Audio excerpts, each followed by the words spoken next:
नमस्कार वाचक हो. आज आपल्यासमोर घेऊन आले सासू सुनेच्या नात्यावर आधारित एक लघुकथा. कथा संपूर्ण ऐका आणि तुमच्याही घरात असा प्रसंग घडतो का कमेंट करून नक्की सांगा. कथेचं नाव आहे मी जेवणार नाहीये. रात्री मी जेवणार नाहीये, मंदाताई आपल्या सुनेला पल्लवीला म्हणाल्या आणि दिवे लागणी झाल्यावर आपल्या खोलीत जाऊन बसल्या. आता आईना जेवायचं नाही म्हणजे त्यांच्या हिश्श्याचा स्वयंपाक करावा लागणार नाही. बरं झालं आधीच सांगितलं ते, नाहीतर मी करून ठेवलं असतं आणि परत शिळं उरलं असतं. पल्लवी कणिक भिजवत स्वतःशीच म्हणाली. अजित ऑफिसमधून येण्यापूर्वी तिनं स्वयंपाक करून घेतला. आज नेमका अजितला घरी यायला उशीर झाला होता. अजित आणि पल्लवीचं काही महिन्यांपूर्वी लग्न झालं होतं. नव्या घरात पल्लवी रूळ बघत होती, पण म्हणावं तशी घडी अजूनही बसली नव्हती. मंदाताई बऱ्याचशा लहरी स्वभावाच्या होत्या. मनात असलं तर कामाला मदत करत. बरेचदा अजित घरात असला की त्यांची पल्लवीला कामात मदत असे. अजित ऑफिसमध्ये गेल्यावर मात्र त्या पडली काडीही उचलत नसत. ही गोष्ट पल्लवीच्या लक्षात आली होती, पण घरात इनमिन 4 माणसे होती. फारसे काही कामही नसायचे, त्यामुळं ती ह्या गोष्टीकडे दुर्लक्ष करायची. श्रीपतरावही संध्याकाळी गार्डनमध्ये फिरून आले होते. बैठकीच्या खोलीत चहा घेत पुस्तक वाचत बसले होते. स्वयंपाक आटोपल्यावर काय करावं म्हणून पल्लवी सासूबाईंच्या खोलीत डोकावली. मंदाताईंचा डोळा लागला होता. बरं नाही की काय, कदाचित म्हणूनच जेवायला नको म्हटले असतील. पल्लवीचा स्वतःशीच संवाद सुरू होता. थोड्या वेळाने अजित घरी आला. अजित फ्रेश होईपर्यंत पल्लवीनं डायनिंग टेबलावर जेवायची तयारी केली होती. हे काय 3च ताटं? अजित स्वयंपाकघरात आल्या आल्या म्हणाला. आईंना जेवायचं नाहीये, पल्लवी म्हणाली. असं कसं? थांब, मी आवाज देतो तिला. अजित मंदाताईंच्या खोलीत जाऊ लागला. जेवायचं नसेल तर इकडे येऊन बस म्हणावं, कसं वाटतं ते? श्रीपतराव अजितला म्हणाले. अजित मंदाताईंना घेऊन स्वयंपाकघरात आला. जेवते रे थोडं, उगी अन्नाला पाठ लावू नये म्हणतात. मंदाताई पल्लवीच्या ताटावर जेवायला बसल्या. पल्लू, तू पण बस ना, अजित म्हणाला. अरे तुम्ही सुरू करा, बसतेच मी मागून, पल्लवी म्हणाली आणि पापड भाजायला गेली. पल्लवीने पापड भाजून आणले. लोणचं वाढतेस का थोडं? आणि ती काल केलेली शेंगदाण्याची चटणीही वाढ, मंदाताई म्हणाल्या. पापड भाजलेस, सोबत 2-4 साबुदाणा पापड्या तळल्या तर अजून मजा आली असती, श्रीपतराव म्हणाले आणि पल्लवीने पापड्या तळून आणल्या. सगळे गप्पा करत जेवत होते. पल्लवी सगळ्यांना हवं नको ते बघत होती. सगळ्यांची जेवणं आटपत आली होती. तितक्यात अजितला कुणाचा तरी फोन आला. बोलत बोलतच अजित ताटावरून उठला आणि हात धुवून बाहेर गेला. जेवण नाही करायचं म्हणालेल्या मंदाताई अगदी तृप्तीची ढेकर देऊन ताटावरून उठल्या होत्या. पल्लवीनं पोळीच्या डब्यात पाहिलं. डब्बा पूर्ण रिकामा होता. भात, वरण, भाजी सगळं काही संपलेलं होतं. पल्लवीच्या डोळ्यात टचकन पाणी आलं. स्वतःचे अश्रू गिळतच तिनं सगळं आवरलं. आता स्वतःसाठी काही बनवून खायची तिची इच्छाच नव्हती. उपाशी पोटीच ती झोपायला गेली. अजितचं फोनवर बोलणं सुरूच होतं. त्याचा फोन आटोपला आणि पल्लवी त्याला म्हणाली. अजित, आपण आईस्क्रीम खायला जाऊया का? आता? किती वाजलेत बघ, मला अर्जंट 2 मेल करायचे आहेत ग. आपण उद्या जाऊया आईस्क्रीम खायला, चालेल ना? अजित म्हणाला. ठीक आहे, तू कर काम, मी झोपते, पल्लवी म्हणाली आणि तोंडावर पांघरून घेऊन पडली. पोटात कावळे ओरडत होते, त्यामुळं तिला झोपही लागत नव्हती. अजित बराच वेळेपर्यंत काम करत बसला होता. रात्री उशिरा त्यानं रूममधला लाईट बंद केला आणि तोही झोपला. सकाळी पल्लवीला जाग आली ती अर्धशेजीच्या वेदनेसोबतच. रात्रीचं जेवण चुकलं, ॲसिडिटी वाढणारच होती, आणि हे होणारच होतं. पल्लवी स्वतःला समजावत सकाळच्या कामाला लागली. नेहमीप्रमाणे अजित ऑफिसमध्ये जाईपर्यंत मंदाताईंनी स्वयंपाकघरात लुडबुड केली. अजित ऑफिसला निघताच त्यांनी कामातून हात काढून घेतला. पुन्हा 2 दिवसांनी मंदाताईंनी रात्री जेवणार नाही असं पल्लवीला सांगितलं. मागच्या प्रसंगावरून पल्लवीनं आधीच 2-4 पोळ्या जास्त टाकल्या होत्या. मंदाताईंनी मात्र परत तिची फजिती केली. ताटावर बसून त्या अगदी थोडंसं जेवल्या. बराच स्वयंपाक उरला होता. चांगलाच सढळ हात दिसतोय तुझा. रोज एवढं अन्न फेकण्यात गेलं तर माझ्या पोराच्या डोक्यावर केस राहायचे नाहीत. मंदाताई स्वयंपाकघरात डोकावत म्हणाल्या. आई, मी याचाच नाश्ता करून घेते, पल्लवी चाचरतच म्हणाली. राहू दे, माझा स्वयंपाक करू नकोस. या शियातच माझं जेवण होतं, मंदाताईंनी पल्लवीला सुनावलं. त्यांच्या बोलण्याचं पल्लवीला वाईट वाटलं. तरी त्यांना उलटून उत्तर न देता ती काम करत राहिली. आई, जेवायला वाढू का? दुपारी जेवायच्या वेळेवर पल्लवीनं मंदाताईंना आवाज दिला. तुला भाजी आणायला जायचं होतं ना, तू जाऊन ये, मी घेते वाढून, मंदाताई खोलीतूनच म्हणाल्या. ठीक आहे, मी भाजी घेऊन येते, मग जेवेन. पल्लवी पिशव्या घेऊन बाजारात गेली. दुपारी भाज्या घेऊन परत आली आणि जेवायला बसली. रात्रीचा उरलेला स्वयंपाक तसाच होता. पल्लवीनं तो वाढून घेतला. तोपर्यंत तो विटला होता. सकाळी माझा नाश्ता ह्यातच होत होता. मलाही खाऊ दिला नाही आणि स्वतःही काही खाल्लं नाही. का करतात हे असं? पल्लवीला स्वतःचाच राग आला. पोळीच्या डब्यात राहिलेली एक पोळी तिनं लोणच्यासोबत पोटात ढकलली. मंदाताईंचं असं लहरी वागणं सुरूच होतं. नेमका स्वयंपाक केल्या की त्या अंमळ जास्त जेवायच्या आणि जरा जास्त केला की एवढं तेवढं खायच्या. पल्लवीला एकतर शिळं खावं लागायचं, नाहीतर अर्धपोटी राहायला लागायचं. या दोन्ही कारणामुळं तिची तब्येत बिघडत चालली होती. एक दिवस पल्लवीला परत डोकेदुखीचा त्रास झाला आणि सोबत पित्ताचाही. सकाळी उठल्या उठल्या तिला अगदी कडूजहर उलटी झाली. पल्लवी अगदीच गळून गेली होती. नेमका त्या दिवशी शनिवार होता आणि अजितही घरी होता. का गं पल्लू, काय झालं? बरं वाटत नाहीये का? तिचा मलूल चेहरा बघून अजित काळजीनं म्हणाला. पित्त वाढलं आणि डोकंही खूप दुखतंय. वाटेल थोड्या वेळानं बरं, पल्लवी म्हणाली. ते काही नाही, अंगावर काही काढायचं नाही.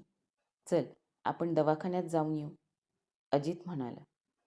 स्वयंपाक वगैरे आटोपते, मग जाऊन येऊ, पल्लवी म्हणाली. कशाला त्रास घेते? आई आहे ना, ती करून घेईल. चल, आपण जाऊन येऊ, अजित म्हणाला. नको रे, मी करते, तासाभरात होईल सगळं, पल्लवी त्याला म्हणाली. अगं ऐक माझं, थांब, मी सांगतो आईला. अजित खोलीतून लगेचच बाहेर पडला. पल्लवीही त्याच्या मागं गेली. आई, पल्लूला बरं वाटत नाहीये, मी तिला हॉस्पिटलमध्ये नेऊन आणतो, अजित मंदाताईंना म्हणाला. का गं, काय झालं? मंदाताई म्हणाल्या. सकाळपासून उलट्या होत आहेत तिला, अजित म्हणाला. हो का? मग आवळा सुपारी खाऊन बघ, बरं वाटेल, मंदाताई म्हणाल्या. त्यानं काही होणार नाही आई, मी तिला हॉस्पिटलमध्ये नेऊन आणतो. तोपर्यंत तू प्लीज स्वयंपाक करून घेशील ना? बाबांची जेवायची वेळ होईल म्हणून म्हटलं, अजित म्हणाला. हो हो, तुम्ही जाऊन या, मंदाताई नाईलाजानं म्हणाल्या आणि स्वयंपाकघरात वळल्या. आमच्या वेळी नव्हतं बाई असं. जरा दुखलं खुपलं की दवाखान्यात जा आणि आमचे नवरेही नव्हते असे एवढं झेलणारे, मंदाताई बडबडत होत्या. नेमकी बॉटल भरायला आलेल्या पल्लवीच्या कानावर त्यांचे शब्द पडले. तिच्या डोळ्यात पुन्हा पाणी जमा झालं. नको ना रे जायला, ॲसिडिटीची गोळी घेतली की बरं वाटतं मला, पल्लवी अंगणात त्याला म्हणाली. म्हणजे तुला आधीही असा त्रास झालाय ना? कमॉन यार पल्लू, अगं शिकली सवरली आहेस ना तू, असं अंगावर का काढते? ते काही नाही, आपण डॉक्टरकडे जातोय, चल बस गाडीवर, अजित म्हणाला. पल्लवी त्याच्या बाईकवर बसली. दोघे दवाखान्यात पोहोचले. मायग्रेनचा त्रास आहे हा, डॉक्टर म्हणाले. हो डॉक्टर, मला आधीपासूनच आहे मायग्रेन, पल्लवी म्हणाली. कधी म्हणाली नाहीस पल्लू तू. एनिवेज, यावर काही परमनंट उपाय नसतो का? अजितनं डॉक्टरांना विचारलं. पुरेशी झोप, वेळच्या वेळी खाणं पिणं, शिळं न टाळणं आणि आपले ट्रिगर पॉईंट्स म्हणजेच ज्या कारणामुळं डोकं दुखतं हे माहीत आहे ते कारणं कमी केले की ह्याचा त्रास होत नाही. सध्याचं औषध देतोय. ही गोळी डोकं दुखलं की घेऊ शकता. पण लक्षात घ्या, सतत गोळ्या घेणंही चांगलं नसतं बरं, डॉक्टर म्हणाले. अजितनं त्यांचे आभार मानले आणि दोघं तिथून उठले. काय यार पल्लू, आता तुझ्या खायच्या प्यायच्या वेळाही मीच सांभाळू का? अजित औषधांच्या दुकानात पल्लवीला म्हणाला आणि पल्लवी रडायला लागली. आता रडण्यासारखं काय आहे यात? काही झालंय का? अजित म्हणाला. पल्लवीनं नकारार्थी मान हलवली. म्हणजे काहीतरी आहे, अजित म्हणाला. दोघं तिथून निघाले. अजितनं एका बागेजवळ गाडी थांबवली. दोघं बागेतल्या बागड्यावर जाऊन बसले. सांग आता, अजित म्हणाला. काही नाही रे, माझंच चुकतंय, पल्लवी म्हणाली. आता सांगशील का? अजित चिडला होता. आई नेहमीच असं करतायत. त्यांनी जेवायचं नाही म्हटलं आणि मी नेमका स्वयंपाक केला की त्या जेवतात. त्यांना गृहीत धरून केलं की नेमक्या जेवत नाहीत. किती स्वयंपाक करू तेच कळत नाही. शिळं उरलं की फेकूही देत नाहीत. मला आधीपासूनच मायग्रेनचा त्रास आहे रे. जेवण वेळेवर केलं आणि शिळं खाल्लं नाही तर माझं डोकंही दुखत नाही. आजकाल दोन्ही गोष्टी नीट होत नाहीयेत. मी सगळं नीट करू बघते पण जमतच नाही. पल्लवीनं रडतच सगळं सांगितलं. मला माहिती आहे यावर काय उपाय आहे. चल, तुला सांगतो सगळं, अजित म्हणाला आणि दोघं तिथून उठले. आई, गर्दी आहे हॉस्पिटलमध्ये, जेवायला थांबू नको, आम्ही येतो इथलं झालं की, अजितनं घरी फोन लावून सांगितलं आणि बाईक काढली. आपण कुठं जातोय? पल्लवीनं त्याला विचारलं. योगिता मावशीकडं. आईंच्या लहान बहीण आहेत ना त्या मावशी? पल्लवीनं विचारलं. हो, तीच यातून मार्ग काढून देईल, अजित तिला म्हणाला. कसं वाटतं ते? नको, राहू दे, काही दिवसांनी मलाच सवय होईल याची, पल्लवी म्हणाली. दोघे बोलत बोलत मावशीकडे पोहोचले. योगिताताई मंदाताईंच्या लहान बहीण होत्या. त्या शहरात राहत होत्या. योगिताताईंना एकुलता एक मुलगा होता. योगिताताईंच्या मिस्टरांना काही वर्षापूर्वी देवाज्ञा झाली होती. पल्लवी आणि अजितला घरी आलेलं बघून योगिताताईंना खूप आनंद झाला. सचिन कुठं गेलाय मावशी? आज सुट्टी असेल ना? अजित म्हणाला. अरे, दिल्लीला गेलाय तो. कंपनीनं ट्रेनिंगला पाठवलं त्याला. येईल आठवड्याभरात परत, योगिता मावशी म्हणाल्या. इकडच्या तिकडच्या बऱ्याच गप्पा झाल्या. योगिताताईंनी बोलता बोलता स्वयंपाक केला. पल्लवीनं त्यांना बरीच मदत केली. मावशी, एक काम होतं, अजितनं बोलायला सुरुवात केली आणि सगळी हकीकत योगिताताईला सांगितली. माझं तर असं झालंय, आपलेच दात आणि आपलेच ओठ, कसा मार्ग काढू तूच सांग, अजित त्यांना म्हणाला. एक काम कर, पुढच्या आठवड्यात तू आणि पल्लवी फिरायला जा. तसंही लग्नानंतर गेलाच नाहीत कुठं. हवं तर इथंच महाबळेश्वरला जा. मी येईल घरी आणि तुझा प्रॉब्लेम दुरुस्त करून देईल. ताईचा स्वभाव मला माहिती आहे आणि उपाय काय करायचा तेही माहिती आहे, योगिता मावशी म्हणाल्या. त्यांचा निरोप घेऊन दोघं तिथून निघाले. अरे, कसं वाटतं ते? तू मावशींना सगळं सांगितलंस? पल्लवी अजितला म्हणाली. अजित गाडी चालवत होता. आईचा स्वभाव मला माहिती आहे. माझ्या आत्या काकू घरात आल्या की ती अशीच करायची. तिला स्वयंपाक करायचा किंवा कामाचा कंटाळा आला की ती सरळ म्हणायची मला जेवायचं नाही. आणि सगळे जेवायला बसली की ही स्वयंपाक करणाऱ्यांची फजिती करायची. तिच्या नंदांसोबत जावांसोबत हे वागणं ठीक आहे. असूया असते, मी समजू शकतो. पण तू तर सून आहेस या घरची. जाऊ दे, तू तयारी कर, आपण फिरायला जातोय. तू बघशील, आपण निघू त्या दिवशी आईला बरं वाटणार नाही. मी ओळखतो तिला, बोलत बोलत दोघे घरी पोहोचले. अजितनं महाबळेश्वरला जायचा प्लॅन केला. योगिता मावशीसोबत ठरवल्याप्रमाणे दोघं फिरायला जायला निघाले. नेमके त्या दिवशी सकाळी मंदाताईंची तब्येत खराब झाली. अरे, आईंना बरं वाटत नाहीये, पल्लवी अजितला म्हणाली. तू शांत राहा, अजित तिला म्हणाला आणि मंदाताईजवळ गेला. काय झालं गाई, बरं नाहीये का? ठीक आहे, आम्ही जात नाही. बुकिंगचे पैसे तर परत मिळणार नाही. जाऊ दे, तुझ्या तब्येतीपुढं 50,000 काहीच नाही, अजित म्हणाला. बापरे, 50,000? जा बाबा तू, मला वाटेल थोड्या वेळात बरं, मंदाताई म्हणाल्या आणि दोघं त्यांचा निरोप घेऊन निघाले. दुपारी योगिताताई मंदाताईंकडे आल्या. योगे, आत्ता वेळ मिळाला का? अजितच्या लग्नानंतर गेलीये ते आज उगवलीस. दारात बहिणीला बघून मंदाताईंना आनंद झाला. अगं, सचिन गेलाय दिल्लीला, मग म्हटलं काय एकटं राहावं म्हणून आले निघून. आता आठवडाभर राहणार बरं, योगिताताई घरात येत म्हणाल्या. बरं केलं, तू येणार आहेस हे माहीत असतं तर अजितला जाऊच दिलं नसतं, मंदाताई म्हणाल्या. कुठं गेलाय तो? योगिताताईंनी विचारलं. फिरायला गेल्या. आपल्या वेळी नव्हतं बाई असं एवढे पैसे खर्च करून मजा करणं, मंदाताई म्हणाल्या. तो काळ वेगळा आणि हा काळ वेगळा, दोघी बहिणी मस्त गप्पा करत बसल्या. संध्याकाळ झाली. मंदाताईंनी देवासमोर दिवा लावला. तायडे, मी जेवणार नाही बरं, योगिताताई म्हणाल्या. का ग, काय झालं, मंदाताईंनी विचारलं. अगं, दुपारचं जेवण जड झालंय, योगिताताई म्हणाल्या. मंदाताईंनी श्रीपतरावांचा आणि त्यांचा स्वयंपाक केला. दोघांचं ताट वाढलं. योगिता, ये की जेवायला, श्रीपतराव म्हणाले. बरं, जेवते थोडं, अन्नाला पाठ लावू नये म्हणतात, योगिताताई जेवायला बसल्या. वा, माझ्या आवडीची बेसन खिचडी केलीस, पापड लोणचं असतं तर अजून मजा आली असती, योगिताताई म्हणाल्या. मंदाताईंनी त्यांना पापड लोणचं आणून दिलं. त्या जेवायला बसेपर्यंत कुकरमध्ये खिचडीनं तळ गाठला होता आणि कढईत बेसनाची खरड बाकी होती. मंदाताई फक्त 2 घास खाऊन उठल्या. 3-4 दिवसात जेवणावरून योगिताताईंनी मंदाताईंची चांगलीच फजिती केली. शेवटी कंटाळून मंदाताई त्यांना म्हणाल्याच.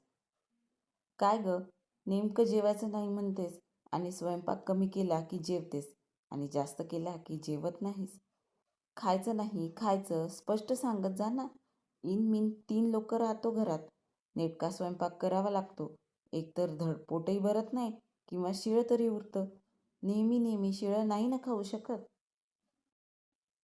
हेच तर तुला सांगायचं होतं. स्वभाव बदल ताई.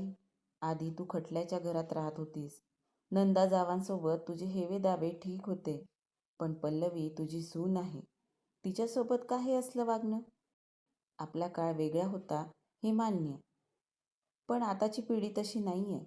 नशिबानं तुला चांगली सून मिळाली आहे, तेव्हा तिला जप. बाकीच्या बायका बघ, त्यांना कसा सूनवास असतो ते. अगं, हातपाय धडधाकट आहेत आपले, तर घरातले कामं आपण केले तर काही बिघडत नाही. चालत फिरत राहू तर आपलंच आयुष्य चांगलं राहील. लक्षात ठेव, सुनेला जीव लावशील तर ती तुला जीव लावून राहील. सून चांगली राहिली तर तुझं म्हातारपण चांगलं निघेल. असा विचित्र सासूरवास करू नको बाई तिला. जे पेरलं तेच उगवतं म्हणतात. चांगलं पेरलं तर चांगलंच उगवेल, योगिताताई बोलत होती. त्यावर मंदाताई काहीच बोलल्या नाहीत. दुसऱ्या दिवशी योगिताताई त्यांच्या घरून निघून गेल्या. 2 दिवसांनी अजित आणि पल्लवी परत आले. वातावरणाचा बदल मिळाला म्हणून पल्लवी खुश होती. नेहमीप्रमाणे ती स्वयंपाक करायला लागली. मी रात्री जेवणार नाहीये बरं, मंदाताई म्हणाल्या. पल्लवीनं साशंक नजरेनं त्यांच्याकडे पाहिलं. अगं, खरंच जेवणार नाहीये. तू भाजी कर आणि कणिक भिजवून ठेव. अजित आला की तुम्ही तिघं जेवायला बसा. मी गरमागरम पोळी टाकून देते, मंदाताई म्हणाल्या. थँक्स आई, पल्लवी म्हणाली. अगं, थँक्स कसलं, मला माझी चूक उमगली. बरं, मी काय म्हणत होते, उद्या जेवायला आपण छान मसाला छोले बनवायचे का? तू चणे भिजू घाल, सकाळी भाजी मी बनवते. मंदाताई स्वयंपाकघरात तिला मदत करत बोलत होत्या. तेवढ्यात अजित घरात आला. दोघींना हसत खेळत गप्पा मारताना बघून त्यानं एक फोन लावला. थँक्स योगिता मावशी. मग कशी वाटली लघुकथा? तुमचा अनुभव काय म्हणतो? तुमच्या घरातही असंच काही घडतं का? कमेंट करून नक्की सांगा. आणि हो, अशाच कथा ऐकण्यासाठी चॅनलला नक्की सबस्क्राईब करा. धन्यवाद.